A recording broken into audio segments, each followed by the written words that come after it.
Hello and welcome to another successful day, if I may say so, for India. And we are on Cricbuzz Chatter, talking about the Freedom Series. A very interesting day's play, and we are the usual suspects here, as usual. Mr. Shaun Pollock reporting from Centurion, looking all fresh, a little tired maybe. And then, as you see the scorecard, India batting first, getting 327. South Africa replying with 197. India, interestingly, going for the runs, but losing wickets, but still managing to get 174. But crucially, South Africa 4 down at stumps. Kohli, how would you sum up the day as you see it? Yeah, it was a very good day's cricket, a good test day.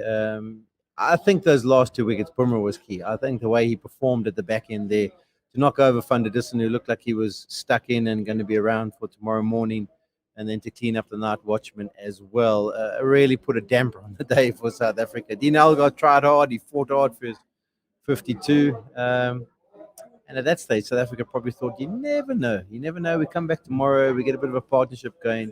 I mean, there's no doubt. India have led from the front. They've held all the cards for the whole test match. And they should go on to win. But South Africa were just looking to try and see where there was a possibility. And that man, Bumrah, the injury, we thought, well, you never know. We've seen the end of him for this test match. No, not to be. He bounced back in some spectacular fashion. Polly, I've always seen this about Bumrah. When the captain wants him the most, he finds a way to stand up. Just that ball to Van der Dussen, pitching it literally on the sixth or probably seventh stump. You can't even say it was a bad leave. It was in all honesty, as a batter, you would expect to leave that ball, considering his stock ball is the outswinger. But obviously, we all know he can bring the ball back in as well. But from that spot in the wicket, to come and hit the top of the stumps, what does it take for a bowler to produce that kind of a delivery? Is it the belief, or it's just pure skill? I think it's pure skill on his front. Those 2 wickets, we've talked about the surface, and it's probably been top of conversation the whole way through the test. There was nothing about the surface that got those 2 wickets. It was just brilliant bowling, him working the angles, getting wider on the crease. Van der Dussen had it, unfortunately for me. I don't like the way he got himself into a bit of a rut. He almost dug a hole for himself and wasn't prepared to play any kind of shots. But there was not much he could have done about that delivery. He's a guy who, almost just waddles up to the wicket, doesn't he, with his very deliberate and unique kind of run up to the crease. But his ability to produce high-speed deliveries and his control that he has, I just think the way he worked the angles was perfect. The ball before was nice and straight, almost nipped away, and you got the feeling if Van der Dussen said, "Oh, maybe I shouldn't have pushed to that." And that was the mindset he was thinking when he goes wider on the crease and just nips it back. So just brilliant bowling. He's got those skills, and he's been just a massive fan for you guys. And I'm sure his facts and figures will get better as they go on. You guys must be excited when you sit and watch them as Indian fans. And I don't know, you maybe can give insight into me. What about, I tell you what I was wondering actually today. When he takes his arm up before the delivery, he's like almost in line with the off stump. And then by the time he's bowled, he's almost in the perpendicular. As a batter, do you find that you have to be conscious about how you set yourself up? Because, someone like a Brett Lee was up here and bowled from here. He's up here and bowled from there. So you almost have to be clever about what angle he comes from. Absolutely. I think you're very, very correct there. The usual, when you, over a period of time as a batter, when you keep playing guys with normal actions, it's very different. But, the Malingas, the Bumrahs, what they bring to the table is a completely different release point. So the way you look at the release is very different as a batter to what it would be when you play an orthodox action bowler. Like when, a great example is you. Obviously it's pretty straight aligned and you know where the ball is going to come from. Whereas with the Bumrah, the where he loads the ball and where he releases the ball, it's like two completely different places. So you got to be very aware of that. But again, it's a matter of batting him for a certain amount of time and then you get a certain feel. But what's amazing about him is his ability to not only use angles as you spoke, but also go around the wicket in many ways, intimidate batsmen, and then produce this unplayable delivery to a night watchman. Just the way he sets up his belief systems, and he's a captain's delight in many ways. And Paulie, on a funny note, I think he has a slightly shorter run-up than yours, but manages to bowl slightly than you, if I may say. We did a great interview with him on that, and he talked about growing up, the place that he used to play his garden cricket or his street cricket, as you call it, guys, over there. It just had it was a wall. It was a wall at the back of where he had to run up from. So he couldn't run any further than that. So he started and practiced that as a young kid, and then when he got into the big field, he said, "Well, it doesn't make a difference if I run from any further. I still bowl the same pace, so I'm just going to stick with that right now." But it was also interesting to see his cheekiness when he got that wicket to turn around and look at Dean Elgar, as if to say, "Yeah, you guys were taking your time, but we still managed to get you out." In saying that, I think you would have probably been impressed by Dean Elgar. He showed some real grit. It's one of his best characteristics. And to have got stuck in there and lasted for that period of time, it would have been something you would have enjoyed or appreciated. Maybe not enjoyed, but appreciated as an Indian fan. No, I must admit I enjoyed it, and I say that because that's a character trait that's missing in much, in other nations. As you see, England playing Australia and the Ashes now, that's the character trait they're missing: the willingness to dig in. Yes, you need a bit of skill, but if you do see Elgar, the only shot that he actually plays consistently and very correctly is the flick shot. The rest of it, he waits on the ball, allows the ball to come to him, has very minimal footwork, uses his head positions more than his hands to get into positions to score shots. But the beauty is when he got out in the first innings, it hasn't hampered him. He fought harder, he dug deeper, and that's a great trait to have as a batsman and as an opening batsman to average 40 plus in South Africa. Credit to him. And I think as you see him, you're not going to find him in the ODI team or the T20 team. But when you come to Test cricket and when you watch an Elgar bat, and that's when you realize how beautiful Test cricket is. He's a great example of one of the greatest traits that batsmen should have: the willingness to fight, the resilience. And I enjoyed his batting thoroughly because there are a lot of others in the batting lineup who have a lot more shots, who have a lot more better technique, so to say. But Dean Elgar consistently over a period of time, and the captain of South Africa, and rightly so, brings one attribute to the table which is missing in many parts of the cricketing world: the willingness to fight, that dog fight as they call it. And I enjoyed that completely. And it was a tough wicket, good bowlers bowling to him, the Bumrah, Sirajes, Shamis, and Shardul Thakur. But the way he's come about and done stuff, just great to watch. And I'm sure he's been a shining light for South Africa for some time now as an opening batter. Yeah, grit and determination, and that's what he was all about. And it was nice to see him bounce back.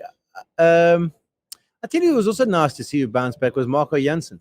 I was impressed with the way he came back in that second innings. I think he's a real find for South Africa. That nice tall ability. He picked up the 4 wickets. Although KG was also pretty good. I don't think he's in his best rhythm. We're doing an interview with him tomorrow morning, so I'll be fascinated to get his insights. But for Jansen to come and pick up 4 for 55, the prize wicket of Virat Kohli, I think you would have also been impressed by what you saw. Polly, tell me this, Polly. Is Marco Jansen somebody who brings the ball back in consistently, or does he have the ability to move the ball both ways, or the one going straight is just a natural variation? Yeah, I think natural variation, he does have that ability to shape it back. And, it's almost like a little tick you have to have. It's a box you have to tick if you want to be internationally successful as a left armer. You have to have that little bit of ability to shape it back, and he's got that, and we've seen that from him. And I think on our wickets, in India and subcontinent, maybe every once in a while balls going across will find the edge and not carry. But here at Supersport Park and at the Wanderers and those kind of grounds, he's going to get plenty of guys playing at balls that bounce and nick them off. So he's been a good find for us. And I don't know if he'll play the next game. Maybe Dwan Olafia comes back in. But still a good find. I think we're going to see a lot of good things from him over the years. Polly, I have something to ask you. As a bowler, when Rahane hit him for a cover drive, yes, he hit him for a 6 before that and a cut for a 4. That's okay. He smashed a cover drive, like literally slapped him on his face. For him to come back and bowl that bouncer and get that wicket, does it come down to belief systems, or you just feel, okay, that's a couple of bad balls, it's okay, the batsman is on top, I come back and do my thing? How do you think as a bowler when you kind of get cracked for a 4 like that? You get slightly irritated by what goes on.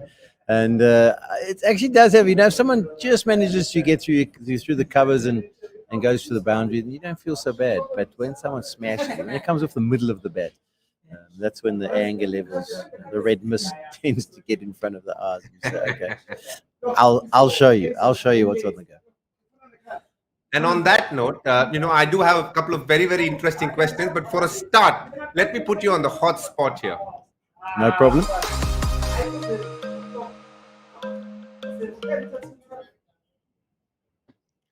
Arguably one of India's greatest all-rounders, and we have spoken plenty about him. There is a man on that tour called Ashwin, who's arguably the best spinner going around in the world right now. Do you think he's used enough? Have they set enough attacking fields, or is Centurion a wicket where a spinner just needs to play the holding role? What do you think, Polly? Yeah, I don't think they've had to involve him too much. I mean, they bowled us out, when I say us, South Africa out cheaply in the first innings. And then second time round, they've been in control. They've picked up the wickets. They did use him for those 4 overs. And I was actually a little bit disappointed in South Africa. I thought it was an opportunity to try and apply some pressure. But it's not that kind of wicket. 2 things that I'd add statistically wise. I think spinners at this ground average 48 with the ball, and their strike rate can be like 100. So it's not really a ground where people pick up massive amount of wickets. And Keshav Maharaj, for example, has played 5 test matches here over the last 5 seasons. He's only picked up 3 wickets and he's averaging 114. That's why there was a lot of discussion as to whether he plays in this test match or not. So I don't think he's been underutilized. There's not much footholds for him to work with. We haven't seen the ball really turn. He is a fantastic bowler who can make the best out of flat conditions anyway. But because of what's happening in the other end and because of what's happening with the seamers, is there really a need to use him? It's nice to have him up your sleeve, but the others are doing just great. All right. That's a rather honest answer, I must admit. And on that note, let's move on to fast forward for tomorrow.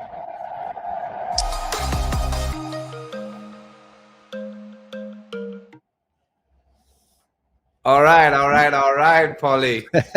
You got to write the scripts. You got to write the scripts. So let's think of the South African script. So Dean Elgar's there. He's just got to 50. He carries on and he gets himself a big 100.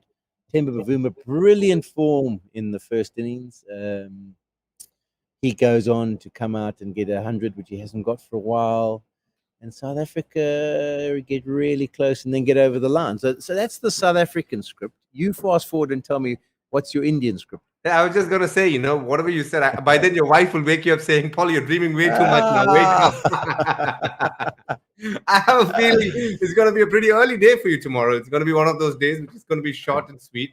I do think there's way too many cracks for the South African batsmen to keep up with the pace that India has brought to the table. And, they're obviously creating troubles. It's a matter of 1 or 2 wickets. And we're dependent on one player here, Dean Elgar. The rest of them haven't looked that good, especially in the middle order. Temba Bavuma definitely looked really good. The 50 that he got looks solid. It's going to be very, very interesting. I think what he brings to the second innings will be a little different because of the cracks that's there. And it's just going to get slightly worse, as you would know better.